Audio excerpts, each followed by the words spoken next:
Greetings everyone, this is Chuck, coming at you from the only place in my house where a man can do his business. That's my bathroom.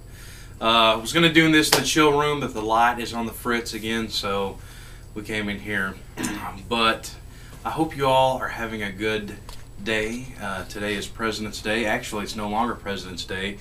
It's Tuesday, but yesterday was Valentine's Day. And tonight, Jamie and I, we just got back from celebrating Valentine's Day. We went out tonight because yesterday we had Sabrina Fair and then the cast party afterwards, which, by the way, Sabrina Fair went very well, for those of you that are wondering. So tonight, Jamie and I went out tonight. We had dinner at a lovely Italian restaurant, and we filled our bellies with good food. And tonight we went to see the movie Valentine's Day. So I know everyone out there has seen the previews for this film, and so I'm going to give you my review of Valentine's Day. Now, when I saw the previews of this movie, I'm sure you thought the same thing that I did, that this movie is going to be kind of lame. It's going to be one of those deals where somebody sat down in a studio somewhere or an office and said, "Hey, I got an idea. Let's do a picture. We'll take all these famous people, put them in a movie about Valentine's Day, and then we'll call the movie Valentine's Day, and then we'll release it on Valentine's Day and make a lot of money." Well, that sounds good, Mr. Producer, but what about a script? Oh, don't worry about a script. We'll get all these famous people together. We'll just make it up as we go along, and we'll throw it in there on the movies of Valentine's, make tons of money. It'll be great. It'll be awesome. And well, that's pretty much what this movie was. I'm not gonna lie, it wasn't completely awful. There were a few times that I did chuckle. Well, first of all, the movie Valentine's Day. You have all these famous people, big ensemble cast, and it's about all these different characters with their own sort of, different romantic problems on Valentine's Day. And I like to think of this movie as sort of like a romantic comedy that consists of a bunch of little mini romantic comedies in one big romantic comedy. And in theory, that's a good idea for a movie like this, but it just didn't really work. There were a few moments that made me laugh a little bit. One involving a young man and a guitar, and I'm not going to say anything else, but because some of you may want to see this movie.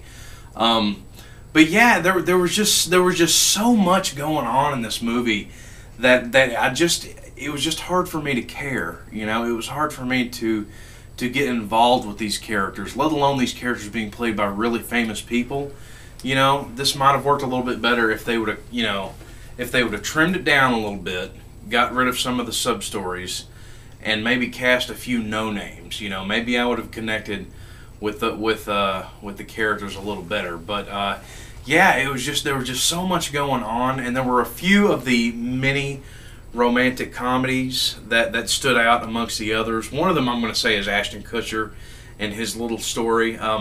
But the thing is, we've seen Ashton Kutcher do this before, and yeah, but not saying that it doesn't work, because it does. I actually liked Ashton Kutcher in this movie and Jennifer Garner, but I don't know, but his part was the part that stood out the most, in my opinion, and the rest of it was just, I just didn't care. And so yeah, that's about it. But yeah, Valentine's Day, is it, wait, my wife is saying something to me. What is that you're saying? What are you saying? The Julia Roberts part. Oh, yeah, Jamie wants to add her 2 parts in. The Julia Roberts part was actually kind of cool. There was a little bit of a twist in that, and there were a few little twists in the movie, but for the most part, I'm gonna say I'll give this movie a D. I mean, it just was weak writing, and I didn't care. There was too much stuff going on, and that's what it was. So, but the evening wasn't a total loss because Jamie liked it, and I got to sit next to the most beautiful woman that I know who is filming this right now. So we both win. Anyway, so Valentine's Day, I wouldn't waste your money going to see this in the theaters. I mean, Valentine's Day is over with, If you want to see this, check it out, the Red Box. That is, if you really have nothing else to do, I give it a D. But yeah, that's pretty much it. So yeah, that's my movie review for Valentine's Day. Hope everyone is doing excellent, and I will see you on the next post. Later!